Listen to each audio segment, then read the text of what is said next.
সাগৰ হওক বা সংসাৰ, যি ধৰ্মৰ নৌকা প্ৰস্তুত কৰে সি ঠিকেই পাৰ হৈ যায়। জন্মৰ লগতেই মানুহৰ মৃত্যু নিৰ্ধাৰিত, সেয়ে নিজৰ কৰ্ম কৰি যোৱা, যিটো অনিবাৰ্য তাৰ বাবে আশা নকৰিবা।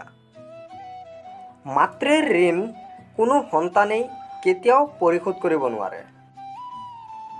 আজি যি তোমাৰ আছে সেয়া আগতে কাৰোবাৰ আছিল আৰু ভৱিষ্যতে বেলেগ কাৰোবাৰ হৈ যাব।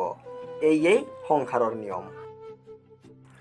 জোন আৰু সূৰ্যৰ যেনেদৰে তুলনা নহয়, ঠিক তেনেদৰে তোমাৰ জীৱনটো বেলেগৰ লগত তুলনা নকৰিবা। যাৰ যেতিয়া সময় আহিব তেওঁ তেতিয়াই উজ্জ্বলি উঠিব। জীৱনত কৰ্ম কৰি যোৱা, ফলৰ বাবে আশা নকৰিবা। জীৱনত লক্ষ্য স্থিৰ ৰখা আৱশ্যক, কাৰণ লক্ষ্যহীন জীৱনে মানুহক ভুল পথে পৰিচালিত কৰে। নিজৰ মনটোক সদায় কৰ্মৰ ওপৰত স্থিৰ ৰাখা, কৰ্মফলৰ ওপৰত নহয়। ভাগ্য বুলি একো নাই, যি আছে সেয়া হ'ল তোমাৰ কৰ্মৰ ফল।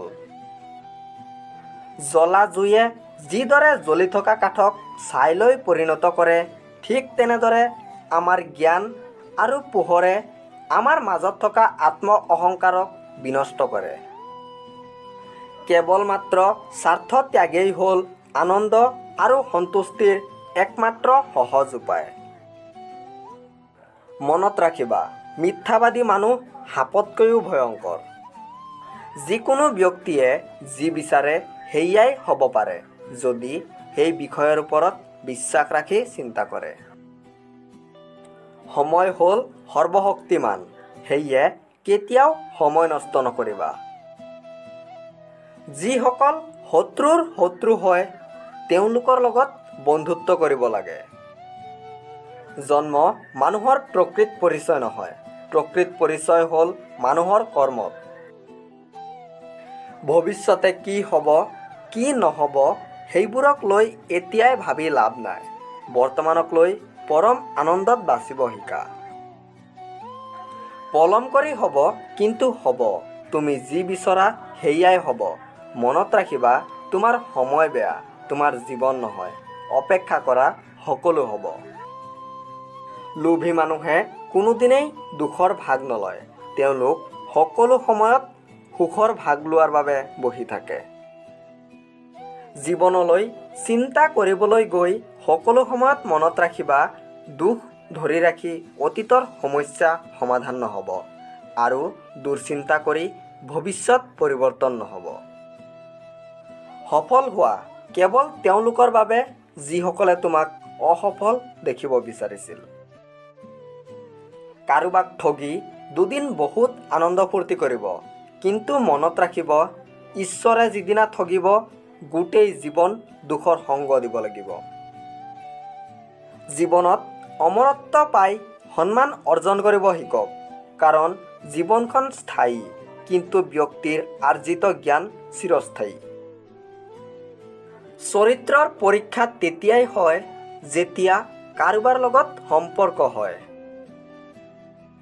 বিবেক আৰু বুদ্ধি হৈছে মানুহৰ পৰম সম্পদ, যিয়ে সঠিক সময়ত জীৱনত সঠিক দিশ নিৰ্বাচন কৰাত সহায় কৰে। যি বেলেগৰ আহাৰ কাঢ়ি খায় তেওঁৰ কোনোদিনেই পেট নভৰে, আৰু যিয়ে পাঁচজনক দি খায় তেওঁ কোনোদিনেই ভোকত নাথাকে। পুৰুষ নিজকে যিমানেই মহান নাভাবক কিয় তাৰ জন্ম নাৰীৰ গৰ্ভতেই হৈছে।